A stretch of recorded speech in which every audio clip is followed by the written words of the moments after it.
Hola a todos.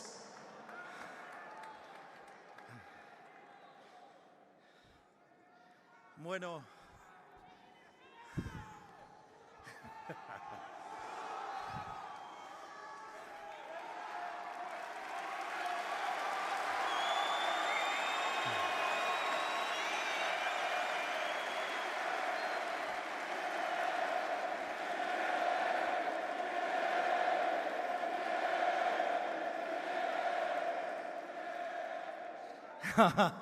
muchas gracias.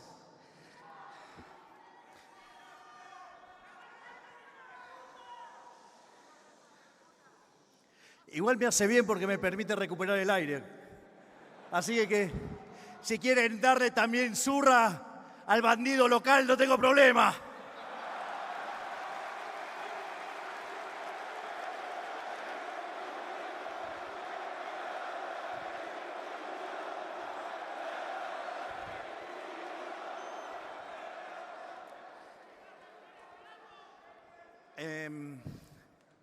En primer lugar, quiero dar las gracias por este recibimiento.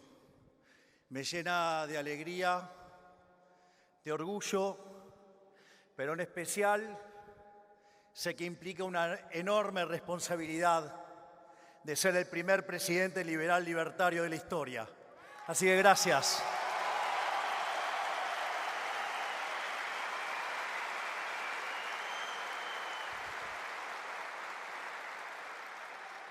Además, quiero agradecer a los organizadores por permitirme tener el privilegio no solo de estar aquí, sino de poder estar cerrando este evento en el cual han participado verdaderos gigantes, personas a las que admiro profundamente y que tanto hacen por la batalla cultural para que esta realidad liberal libertaria sea una realidad en Argentina y que hoy está avanzando en todo el mundo porque la libertad avanza.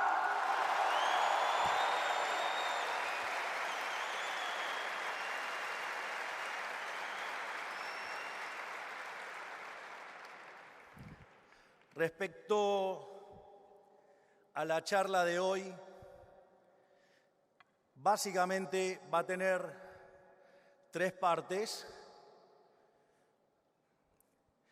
donde luego de una pequeña introducción sobre los mitos en política que estamos derrumbando, voy a hacer una breve descripción de las condiciones iniciales con las que nos encontramos. Voy a contar cómo hicimos lo que hoy se está viendo como una realidad y después les voy a contar cómo es la Argentina que yo veo a futuro. A modo introductorio, hace aproximadamente un mes o 2 meses como mucho, uno de los brillantes ministros que tengo, el doctor Federico Sturzenegger, decía: en Argentina estamos rompiendo 3 mitos acerca de la política económica.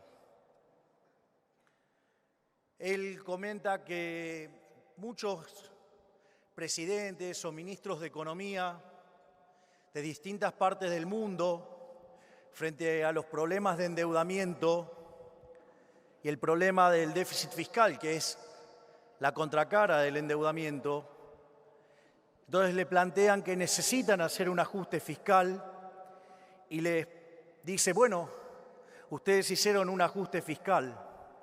Entonces Federico les contesta: bueno, ¿cuánto tenés que ajustar? Bueno, 4 o 5 puntos del PBI. Y entonces le dice: ¿cuánto crees que podés ajustar por año? Bueno, 1 punto. Y entonces Federico les contesta y dice: ¿y cómo la verías de hacer un ajuste de 5 puntos del PBI en un mes. Dice, no, pero eso es imposible. Bueno, es lo que hicimos nosotros en Argentina.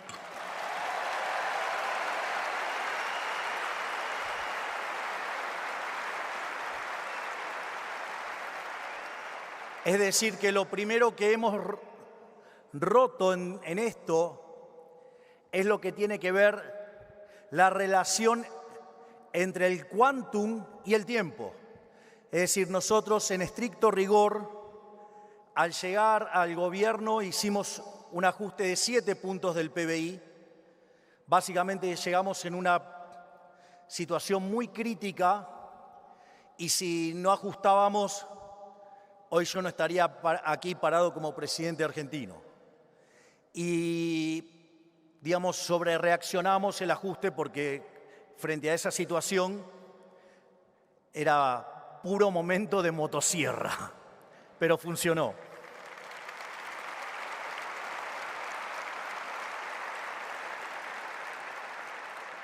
El segundo mito tiene que ver con que si ustedes hacen un ajuste de estas características, la economía se va a hundir en una recesión, el desempleo va a estar por la estratosfera y la cantidad de pobres e indigentes va a subir a niveles insoportables socialmente. De hecho, nosotros, entre el ajuste del Tesoro y el ajuste del Banco Central, hicimos un ajuste de 15 puntos del PBI, donde ajustes de la mitad del tamaño de este ajuste habían generado caídas del PBI de por lo menos 11% a 15%. Por lo tanto, nos auguraban que íbamos a entrar en una gran depresión. Sin embargo, nosotros cambiamos el tipo de ajuste. Decidimos que el ajuste no había que hacerlo subiendo impuestos, que no había que hacerlo por la vía inflacionaria, que no era con endeudamiento, que el ajuste tenía que ser hecho por el parásito, el ajuste tenía que caer sobre el sector público. De esa forma, nosotros bajamos 30% en términos reales el gasto público, hicimos un ajuste del PBI de 15 puntos del PBI y eso significó devolverle ingresos al sector privado. Y la consecuencia fue que cuando tomamos diciembre del 24 contra diciembre del 23, no solo que no hubo caída del PBI, subió 6%. Ajustamos con expansión económica.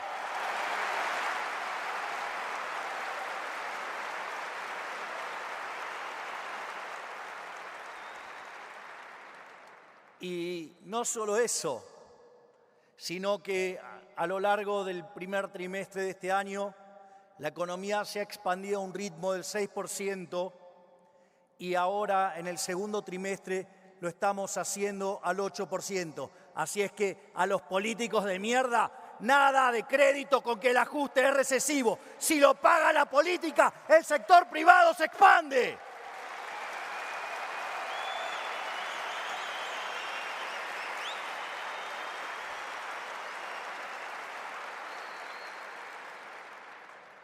Y el tercer mito es que cuando uno hace el ajuste, si bien es algo que la economía necesita porque necesita recomponerse, eso implica una caída de la popularidad, una caída de la imagen. Y en ese sentido, en el triángulo de hierro que lo constituye mi hermana Karina, el jefe, que está acá. Ponete de pie, jefe, dale. Dale, jefe, dale. Aquí está, el arquitecto del triunfo liberal.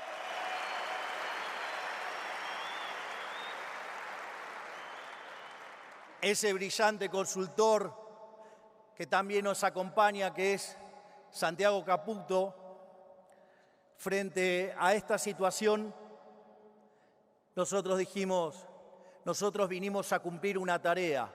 Si hay imagen y se tiene que consumir por la buena causa, hay que consumirla, hay que hacer lo que hay que hacer, hay que dejar de estar mirando los votos y hay que hacer lo que la economía requiere.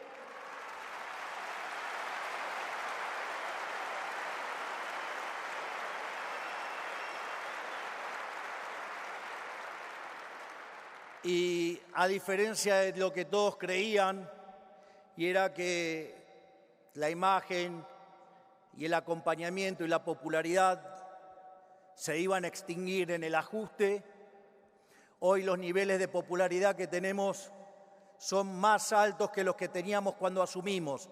Y si lo toman de consultoras internacionales, están todavía muchísimo más altos. Es decir, que el ajuste no genera pérdida de imagen. Si el ajuste cae sobre la casta política, la imagen sube porque es darle recursos a la gente.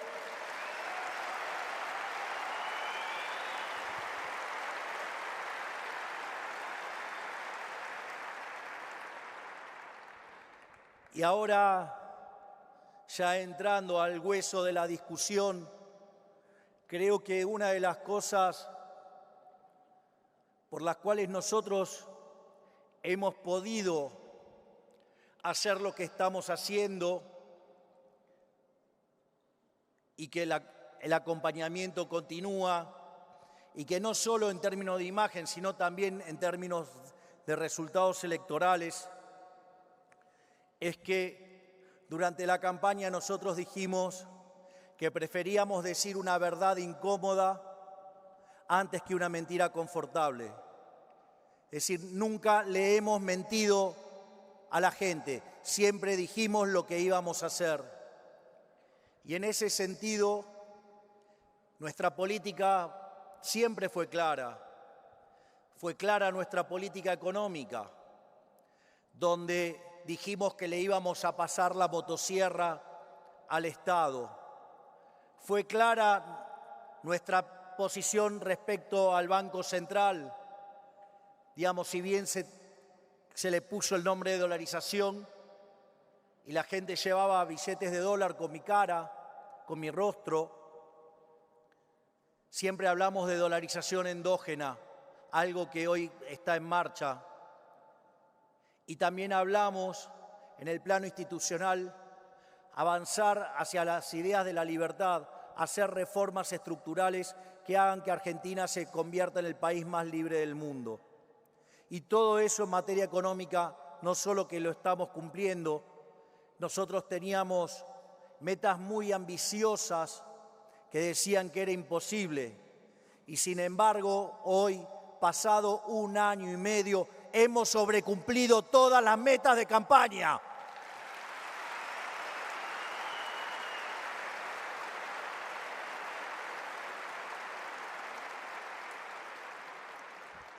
Por otra parte, en materia de seguridad interior señalamos que se había terminado con el abolicionismo y que básicamente el que las hace las paga. Hoy Argentina muestra los índices de delincuencia más bajos de su historia, porque el que las hace las paga.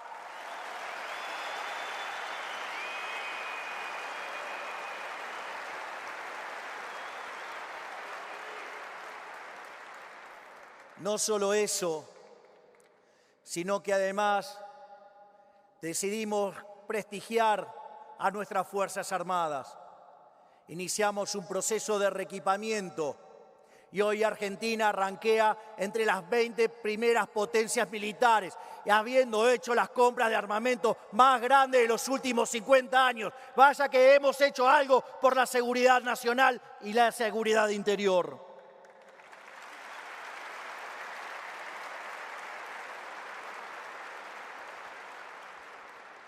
Y finalmente, también hemos sido claros en nuestra política exterior. Sistemáticamente nos hemos manifestado en favor de la paz, en favor del libre comercio, entendiendo, como decía Bastiat, que donde entra el comercio no entran las balas.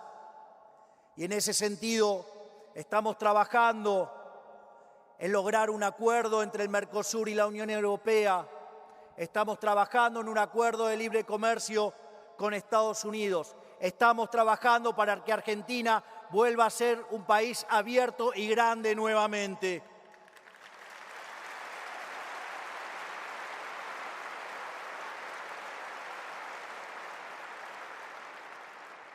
Pero no solo nos hemos quedado en señalar eso, también hemos dicho que en Argentina volvíamos a abrazar los valores de Occidente. Y los valores de Occidente no son ni más ni menos que abrazar la cultura judeo-cristiana, reconocer el Dios de Israel y en lo político, digamos, la República Romana y en la democracia griega. Eso constituye la democracia liberal que venimos a defender en los valores de Occidente. Y eso está manifestado en mi alianza con los Estados Unidos y con Israel. Por lo tanto, nadie debe sorprenderse de lo que estamos haciendo en materia internacional.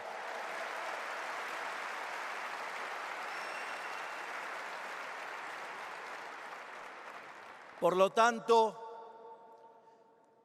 hemos dicho lo que íbamos a hacer, porque si hay algo que me ha caracterizado en toda mi vida es no solo decir lo que pienso, sino también hacer lo que digo. Y después de tantos años desde la tribuna diciendo lo que había que hacer, decidí meterme en la cancha para abrazar las ideas de la libertad y que el modelo de la libertad triunfe en todo el mundo.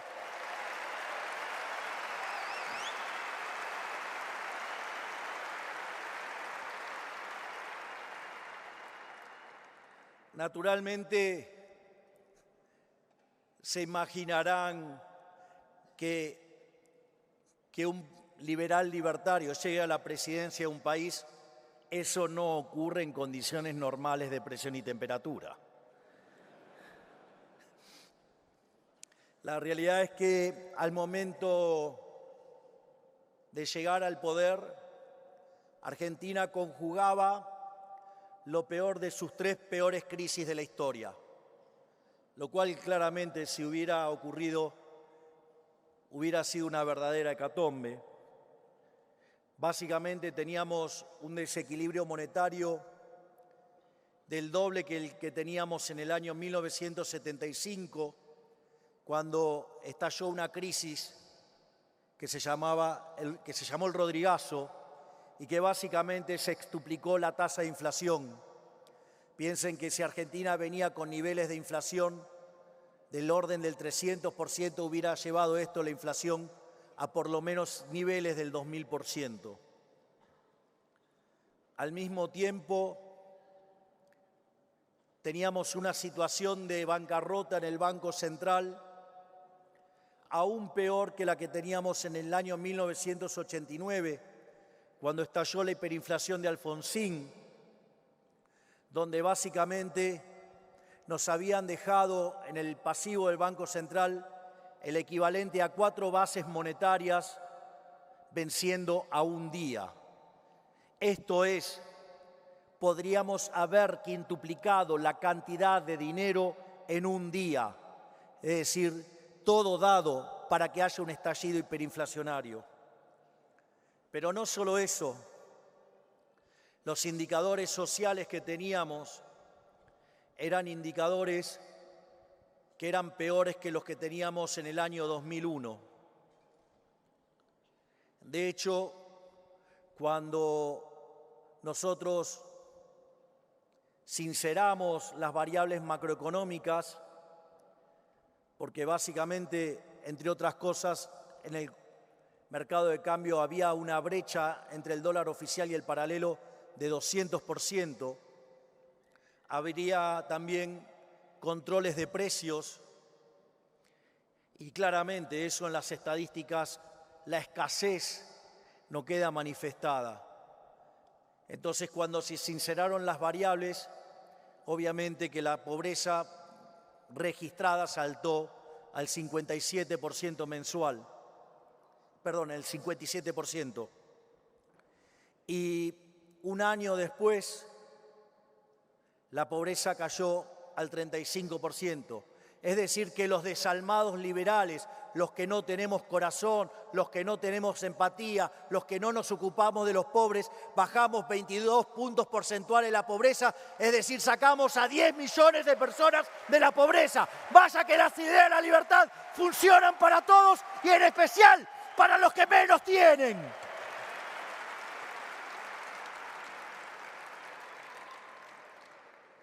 En ese desastre macroeconómico que nos habían dejado, también teníamos el equivalente a 90.000 millones de dólares de deuda en pesos, venciendo en menos de 3 meses,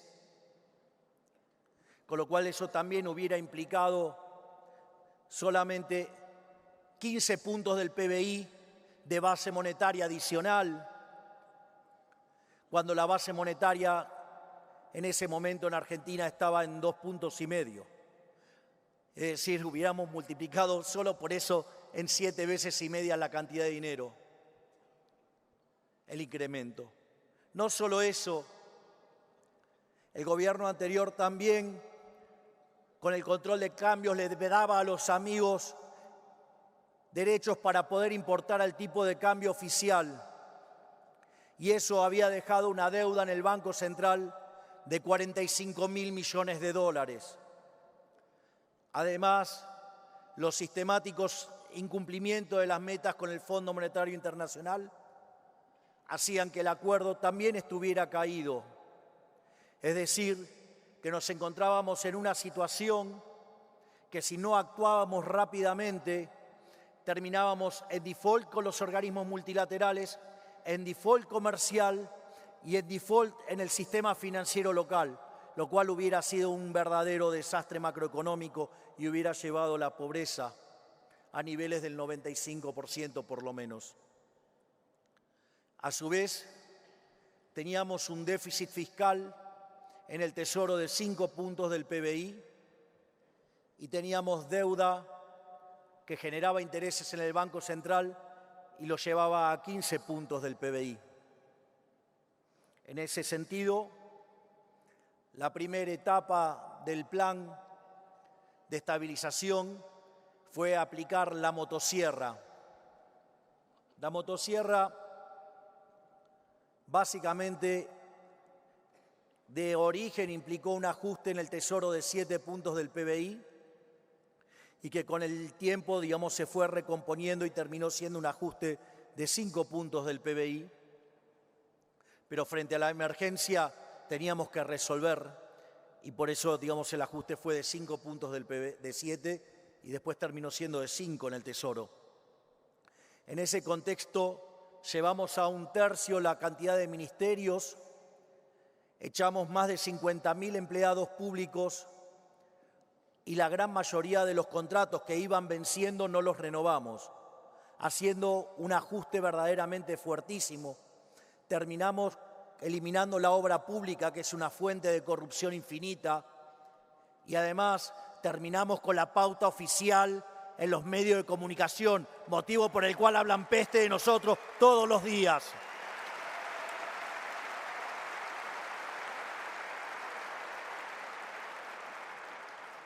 Y es increíble porque días atrás nos cuestionaron y hablan de pérdida de la libertad de expresión, donde lo único que bajó en Argentina en términos de expresión fue que se le dejó de dar dinero a los corruptos de los medios de comunicación.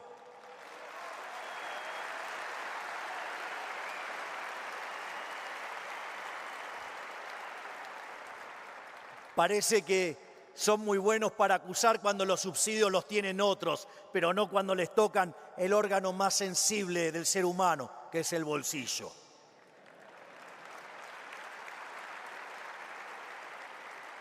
Así es que ya les digo, si llegan a decir que maté a Kennedy, les aviso que nací en 1970, con lo cual, digamos, no pude hacerlo.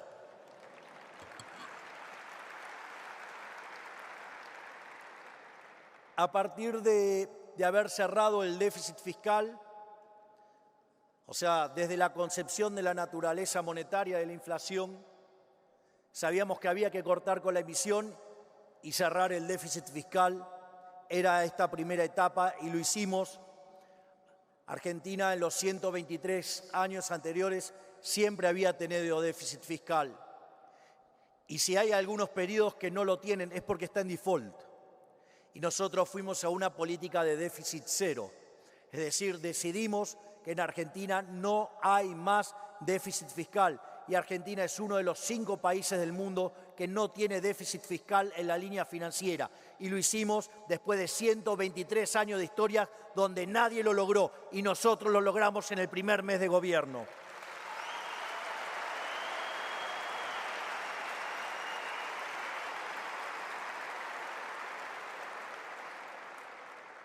Pero, como dice ese coloso que tengo de ministro de Economía, Luis Toto Caputo,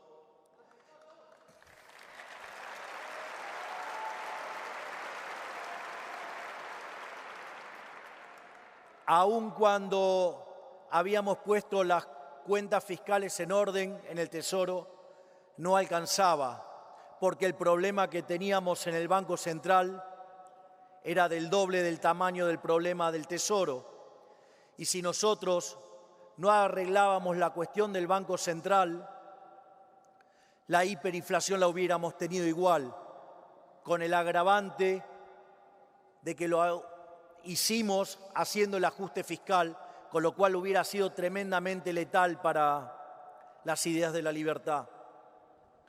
Y en ese sentido, en una tarea ciclópea, monumental, entre Toto Caputo, el presidente del Banco Central, Santiago Bausili, y el secretario de Finanzas, comenzaron un trabajo de limpiar el balance del Banco Central.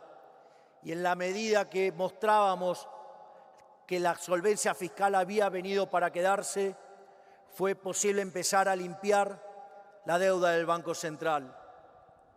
Y así, a mediados del año pasado, fue cuando se concluyó la etapa 2 del programa, que fue cuando se terminó con la emisión monetaria. Se terminó en Argentina el déficit cuasi fiscal, se sanearon las cuentas del Banco Central y la cantidad de dinero desde aquel momento ha quedado fija.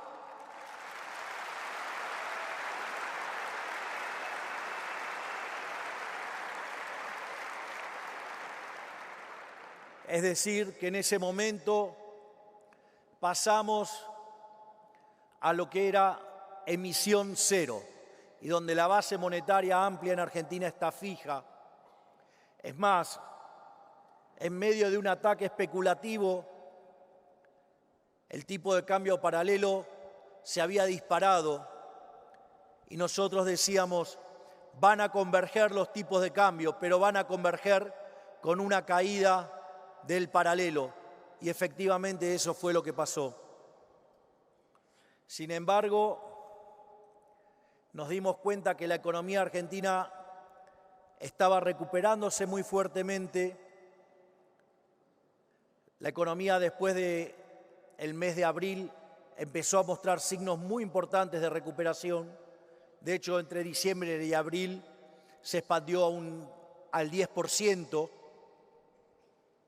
Y en ese sentido, además, la monetización de Argentina era muy baja.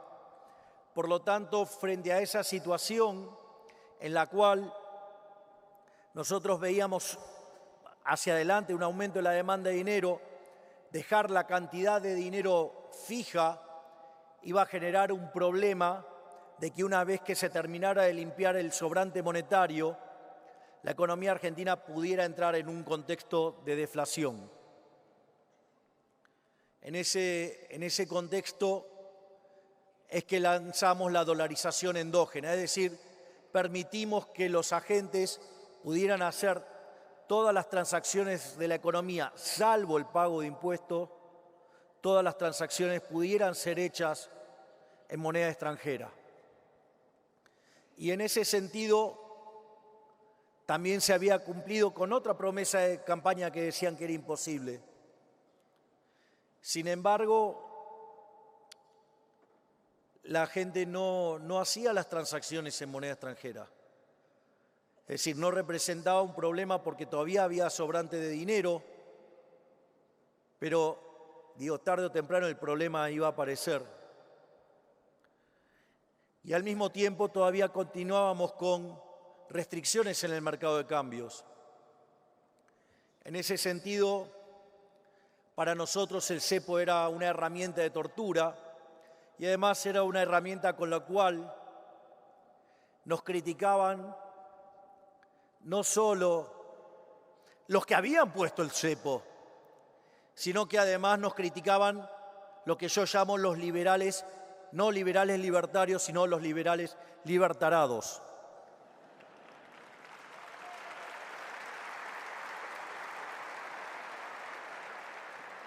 Sin lugar a dudas, el máximo trofeo de liberal libertarado, imbécil, estúpido, se lo ha llevado el imbécil ignorante en temas monetarios de Hans-Hermann Hoppe.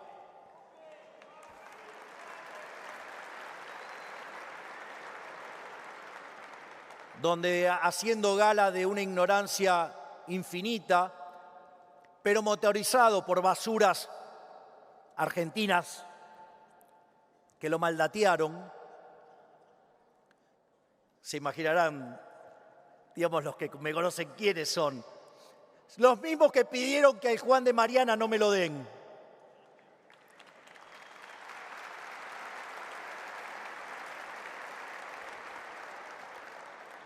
Dijo que esa reforma era la más fácil, con cerrar el Banco Central se terminaba el problema.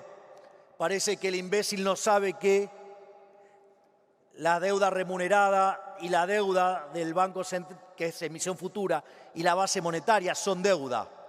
Y si hubiéramos cerrado el Banco Central de esa manera, esa deuda no valía nada y por lo tanto hubiera generado una hiperinflación y gracias a esa estupidez hubieran vuelto los populistas peronistas con la cabeza de más adelante y hoy estarían viendo en Argentina la Argentina chavista.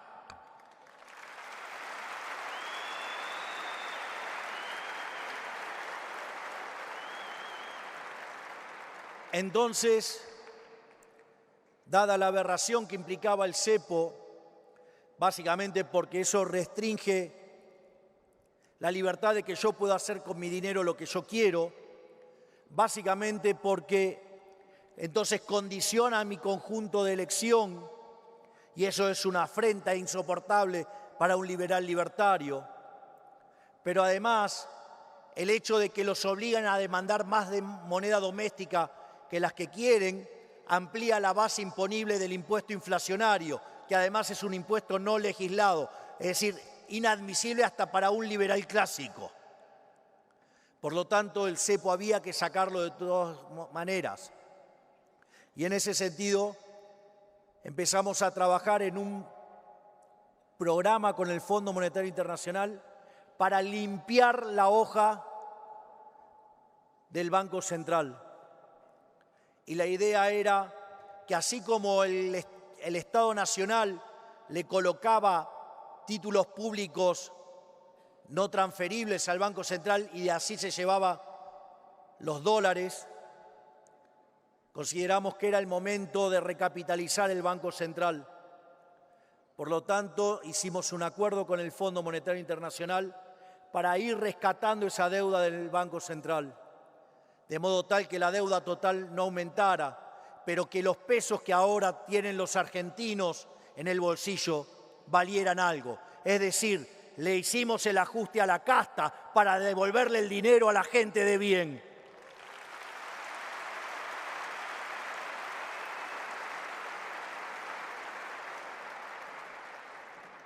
En ese contexto, estimábamos que para poder salir del cepo necesitábamos cerca de 12.000 millones de dólares.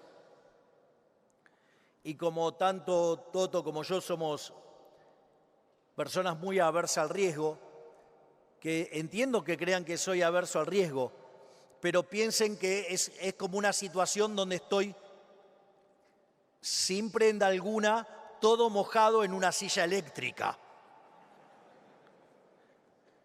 Entonces, digamos, van a tomar bastante cuidado qué cables cortan o no.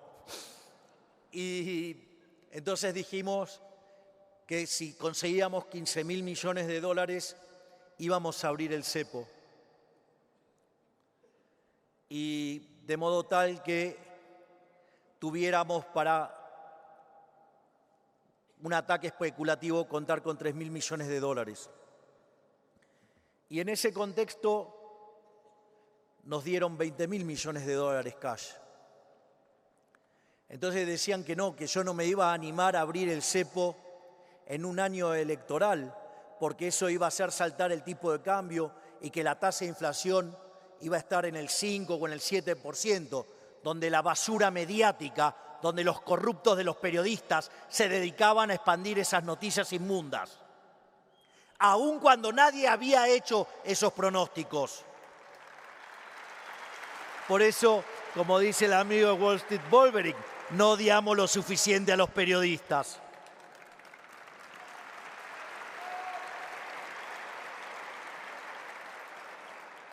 Y pese a que estábamos en un año electoral, pese a que decían que el tipo de cambio se iba a ir al techo de la banda, a contrasenso de lo que opinaba todo el mundo, abrimos el cepo. Completamos la etapa 3 del programa, abrimos el cepo. Y lejos de irse al techo de la banda, hoy el tipo de cambio cotiza mucho más cerca del piso de la banda. Con lo cual, de nuevo, punto para el gobierno, punto en contra de nuevo para los econochantas y los periodistas ensobrados.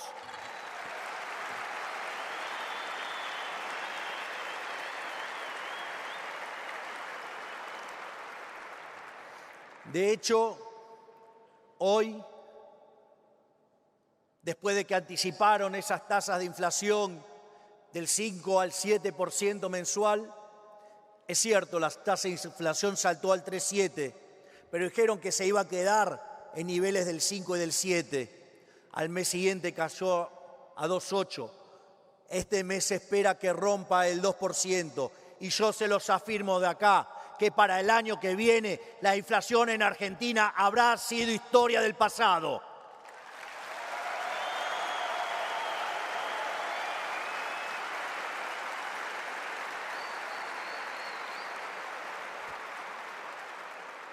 Pero no todo queda ahí. Además, durante mucho tiempo, el fisco se la pasó persiguiendo a los argentinos que querían protegerse de esa estafa que era la inflación. De hecho, Argentina le quitó 13 ceros a la moneda. Hoy podríamos quitarle 3 ceros más si fuera por eso. Es decir, que la política monetaria en Argentina ha sido una estafa recurrente. Es más, por no querer corregir el origen del problema, que era el déficit fiscal, se perseguía a los argentinos con leyes soviéticas por querer escapar de la estafa. Entonces, por ejemplo, en lugar de agarrar y frenar la emisión monetaria, porque eso implicaba frenar el déficit fiscal, recurrían a controles de precios. Cuando los controles de precios no funcionaban, recurrieran a la ley de abastecimiento, es decir, otra que el edicto de Diocleciano. O, por ejemplo, cuando ustedes para cubrir sus ahorros de la inflación del peso iban a cubrirse en el dólar, entonces le ponían ley penal cambiaria, controles de capitales, se perseguía a los argentinos como si fueran delincuentes. De hecho, llegamos a la locura que para el fisco argentino todos los argentinos éramos culpables, salvo que demostráramos lo contrario. No tengo dudas, teniendo un socialista en la cabeza, que tienen este mismo problema.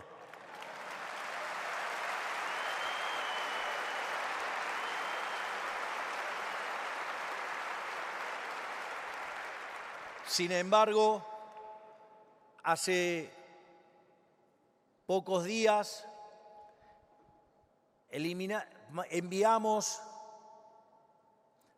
una nueva desregulación que tiene que ver con el Día de la Liberación y la reparación histórica a los ahorristas, donde le permitimos a los argentinos de bien que puedan utilizar sus dólares no declarados para poder hacer transacciones. Se terminó eso de creer que la gente es culpable antes que demuestre lo contrario. Ahora los argentinos somos inocentes hasta que se demuestre lo contrario.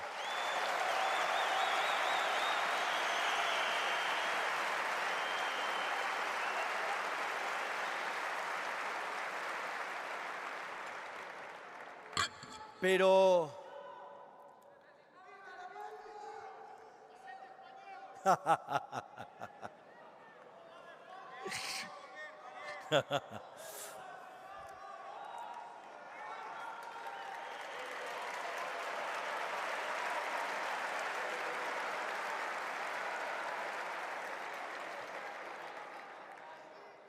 más allá de cualquier cosa, sepan que contra los socialistas de mierda yo siempre voy a estar de su lado.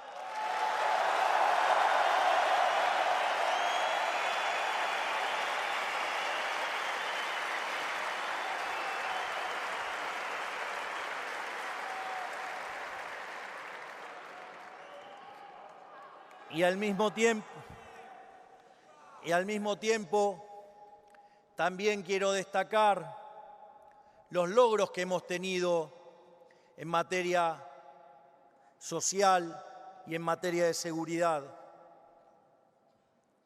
En ese contexto difícil en el que nos tocó asumir la política social que había dejado el kirchnerismo, que es la versión reloaded de lo peor del peronismo,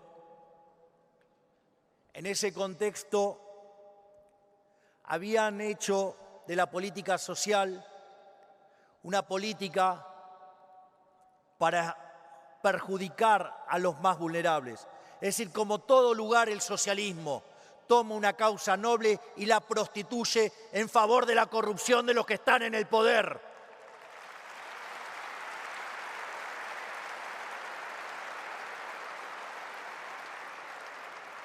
Y en ese contexto tan adverso y tan hostil, esa ministra que tengo en Capital Humano, Sandra Petovelo, en un acto de coraje enorme, decidió enfrentar a los gerentes de la pobreza y decidió que no había que dar más cuenta de una prestación, porque ahí es donde le robaban el dinero a los vulnerables. Es decir, la mitad del dinero que iba hacia los vulnerables era cooptado por los ladrones de los gerentes de la pobreza. Pero claro, cuando anunciamos esto, nos amenazaron con una marcha. Y Argentina, que tenía entre 8.000 y 9.000 piquetes por año, en ese contexto nos amenazaron con que nos iban a hacer una marcha. Y decían que iban a ser 50.000 personas cuando en realidad estaban esperando 100.000 personas. Y en ese contexto, gracias a otra ministra que tengo gigante, la doctora Patricia Bullrich,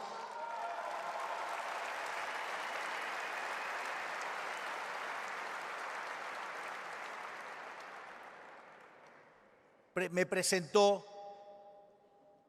el protocolo antipiquete. Y en ese sentido, en una acción conjunta entre la ministra Petovelo, la ministra Bullrich, y que en paz descanse quien era el ministro de Transporte, el doctor Guillermo Ferraro,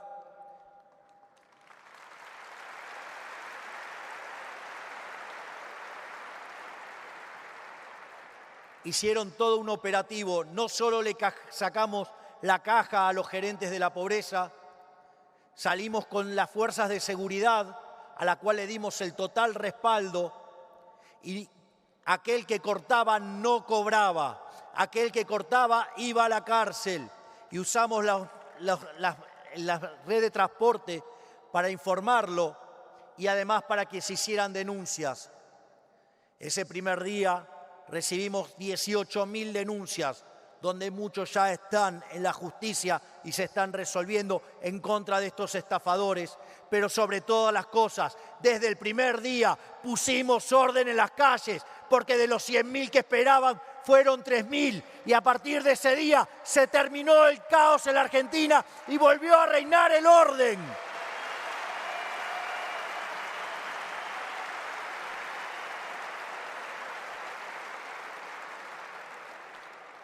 Es más, como parte de esta política del que las hace las paga, dejamos de tener esa doctrina que está a favor de los delincuentes. Acá se defiende a las víctimas, no al victimario. Y en ese contexto, dentro de las políticas que eliminamos fue todas las políticas de género, porque son políticas que menoscaban a la mujer, porque la tratan como un ser inferior. Y lo que los liberales proponemos es que somos todos iguales frente a la ley.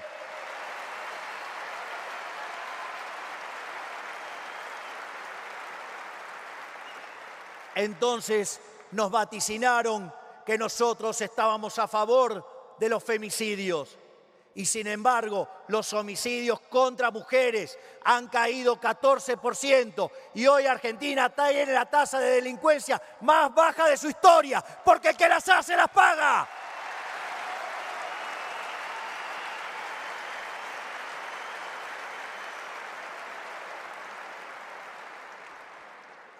Por lo tanto, luego de tantos logros, ha comenzado el momento del crecimiento. Hoy Argentina ha entrado en el sendero que, si sigue abrazando las ideas de la libertad, en 40 años Argentina va a ser la primer potencia mundial, sin lugar a dudas.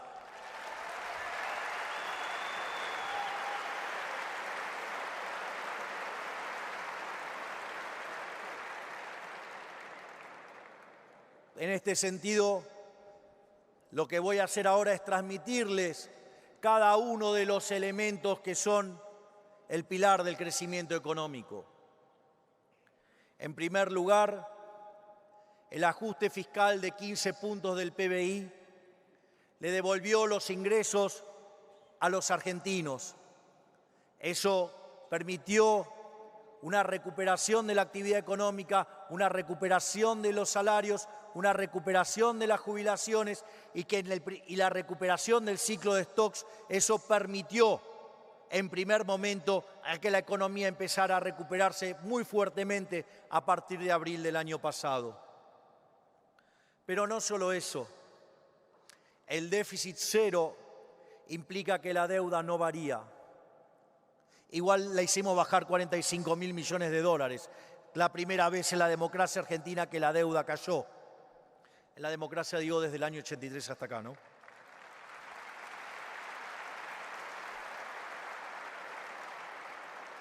Pero lo importante es que la política del déficit cero implica que la relación deuda-producto es no creciente.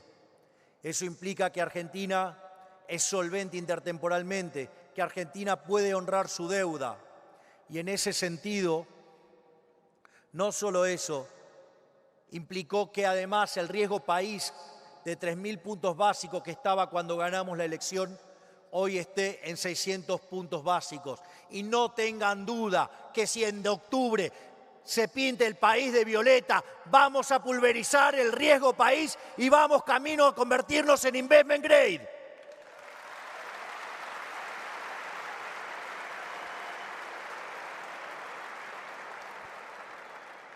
Por eso, en la medida que caiga la tasa de riesgo país, que caiga la tasa de interés, el stock de capital per cápita de la economía va a aumentar y por ende la productividad subirán los salarios y tendremos un mayor nivel de vida.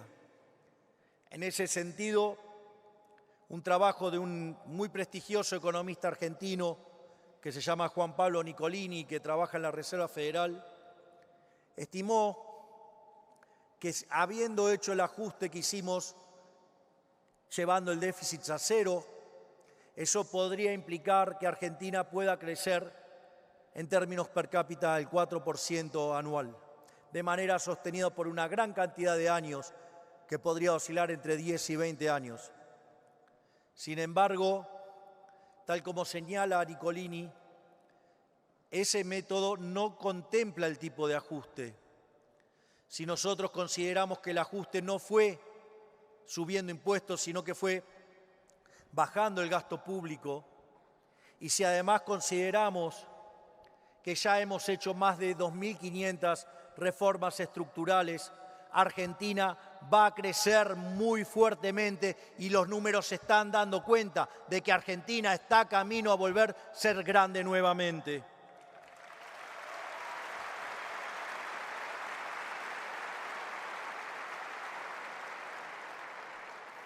Además, el hecho de terminar con la inflación tiene dos impactos muy positivos.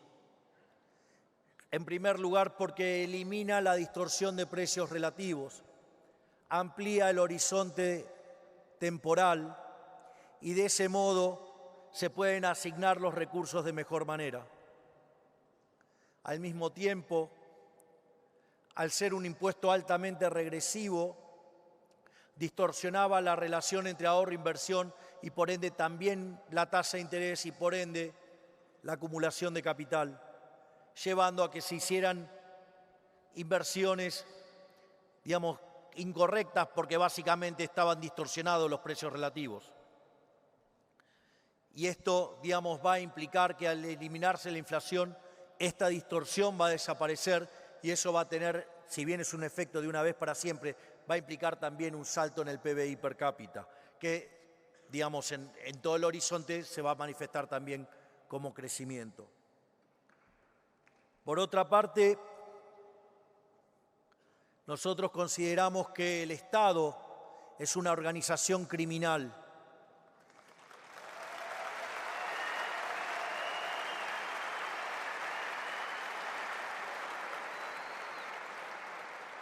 Y en ese sentido consideramos que los impuestos son un robo.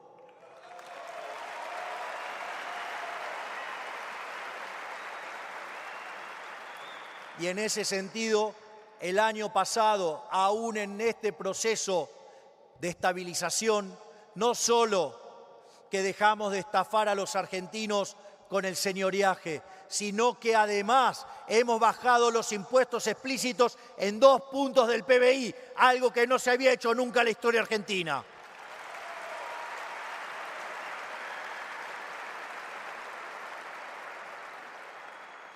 Pero se imaginarán que si yo considero que los impuestos son un robo, no me voy a quedar acá.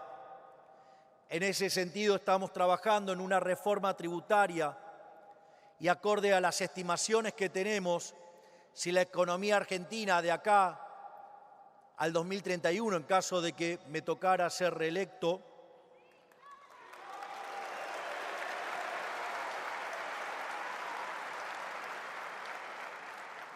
podríamos estar bajando más de 1,5 puntos del PBI por año de impuestos.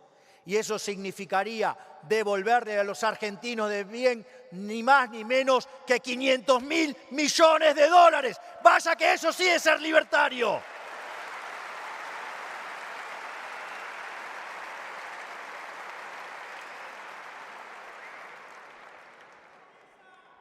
Por otra parte, también estamos haciendo un fuerte trabajo desde el Ministerio de Capital Humano.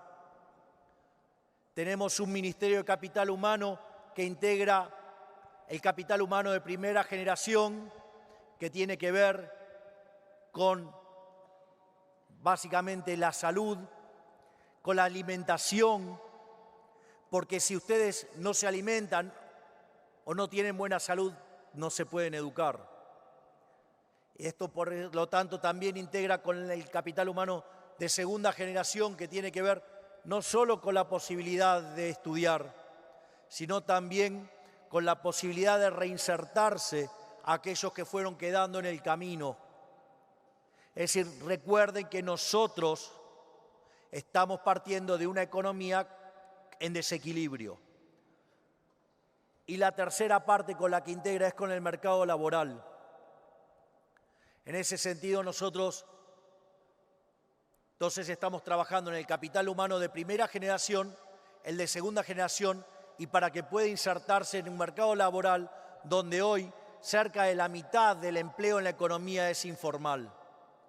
Por lo tanto, esto no solo va a implicar una mejora en las condiciones de trabajo, sino que además, en la medida que se vaya cerrando el diferencial entre empleados formales y el total del empleo, es decir, que se vayan achicando los puestos informales, eso también nos va a permitir reformar el sistema previsional y de esa manera tener también una segunda vuelta adicional de crecimiento de acá al futuro. Obviamente, ahora le toca a también otro de los ministerios estrellas. Yo, hay dos ministerios de los que estoy muy orgulloso. Al margen del Ministerio de Economía, con quien tengo una relación simbiótica, al margen de que adoro, el trabajo de la ministra Bullrich, del ministro Petri, pero hay dos criaturas que creé yo, que no existían en el mundo. Una es el Ministerio de Capital Humano y el otro ministerio es el Ministerio de Federico Sturzenegger, el Ministerio de la Desregulación.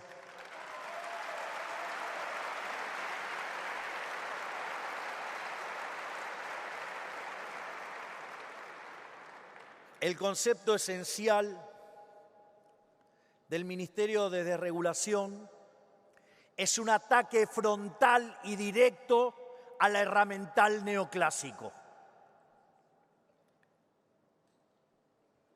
Nunca más presente en mi mente ese paper maravilloso que me convirtió en libertario. Recuerdo, y acá el querido Philippe Auguste lo suele mencionar, recuerdo que un día me acercaron el trabajo de Murray Newton Rothbard, Monopolio y Competencia, el cual está en el segundo tomo de El hombre y la economía y el Estado. Y después de 3 horas de leer ese artículo de 140 hojas y de 25 años de profesor de microeconomía, terminé de leer el artículo y dije, todo lo que enseñé los últimos 25 años de estructura de mercado está mal. Y ese día me volví anarcocapitalista.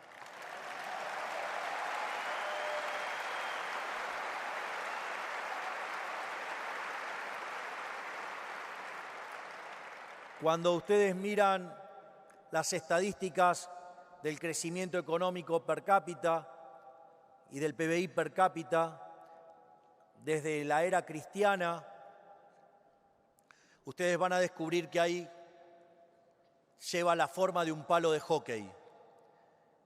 Y si ustedes se fijan, el PBI per cápita subió fuertísimamente en los últimos 250 años en un contexto donde la población se multiplicó por 10 veces. Y la pobreza extrema, que estaba en niveles del 95%, hoy hay que cambiarle la medida todo el tiempo porque si no, sería 0. Entonces, la pregunta era, ¿cómo puede ser que los rendimientos crecientes que la economía neoclásica asocia con los monopolios y dicen que de acuerdo al maldito óptimo de Pareto es malo, había sacado tanta gente de la pobreza? Algo tenía que estar mal. Y ahí, el que me abrió los ojos fue Murray Newton Rothbard. Y básicamente, ustedes lo que tienen es que la estructura de la economía neoclásica está armada para poder probar la existencia, unicidad y estabilidad del equilibrio. Y eso hizo que nos focalizamos en la matemática y no lo que significaba lo que estábamos diciendo en términos económicos al utilizar esa matemática. Es decir, en la economía neoclásica este problema se lo llama un problema de no convexidad. Es decir, como tener un dilema entre la fábrica de alfileres de Adam Smith y la mano invisible. Entonces, para quedarnos en la visión Pareto de la mano invisible, sacrificamos la fábrica de alfileres. Y lo peor de todo es que nos quedamos sin poder explicar el crecimiento económico. Porque los rendimientos constantes a escala o los rendimientos marginales decrecientes lo que hacen es que el crecimiento económico desaparezca. Y en ese sentido, por eso es tan inspirador el paper de Rothbard, porque demuestra que los monopolios solo son malos si están generados desde el Estado. Por ejemplo, el de emisión monetaria.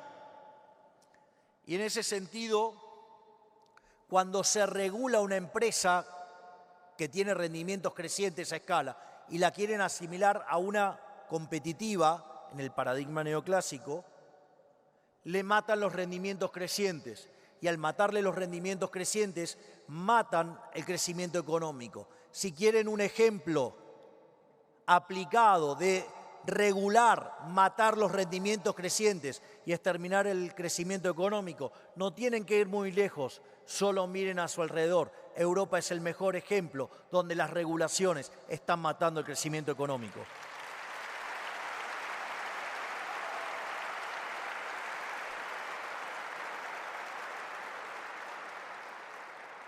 Y en ese sentido empezamos a desregular la economía y a hacer reformas estructurales. El gobierno de Menem, que acorde a un trabajo de Gerardo La Paulera, Bossoli e Irigoyen, que había sido el mejor gobierno de la historia argentina, había hecho 100 reformas estructurales. Hoy nosotros hemos hecho 25 veces más de reformas estructurales y hemos bajado la inflación mucho más rápido que la convertibilidad y sin cometer expropiaciones, ajustando precios relativos, respetando los derechos de propiedad. Por lo tanto, no tengan duda que este gobierno liberal libertario es el mejor gobierno de toda la historia argentina.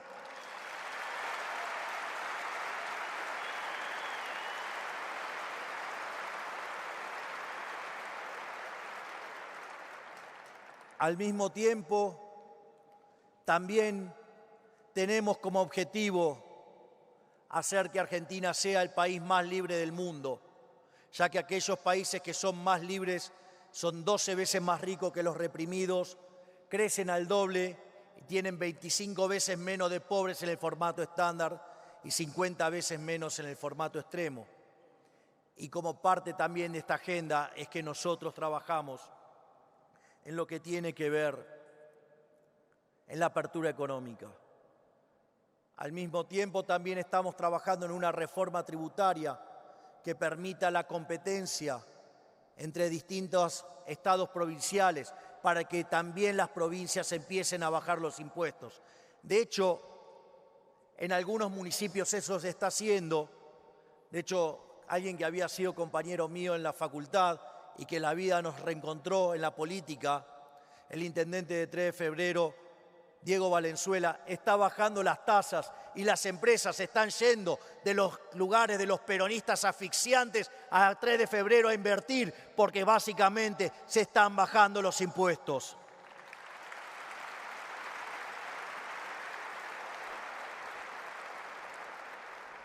Finalmente, tenemos el régimen de incentivos para las grandes inversiones, más conocido como RIGI, y donde, por ejemplo, días atrás hemos firmado con la empresa Eni por una inversión de 20.000 millones de dólares y que va a dejar un flujo de ingresos de divisas para la Argentina en los próximos 20 años cercano a los 200.000 millones de dólares. Vaya que el modelo está funcionando.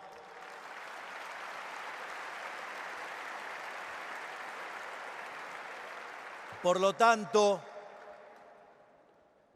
lo que quiero dejarles es el testimonio de que las ideas de la libertad funcionan. Por lo tanto, sabemos lo que hay que hacer, sabemos cómo hay que hacerlo. Por lo tanto, que no nos falte el coraje para hacerlo, porque somos los que podemos poner de pie a todo el mundo.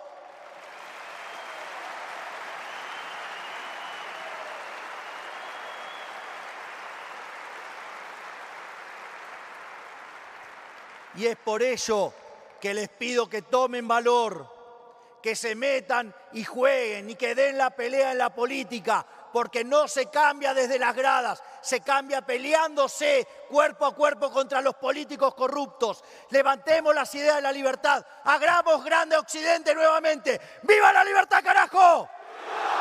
¡Viva la libertad, carajo! ¡Viva España! ¡Viva Argentina! ¡Viva la libertad, carajo! Muchas gracias.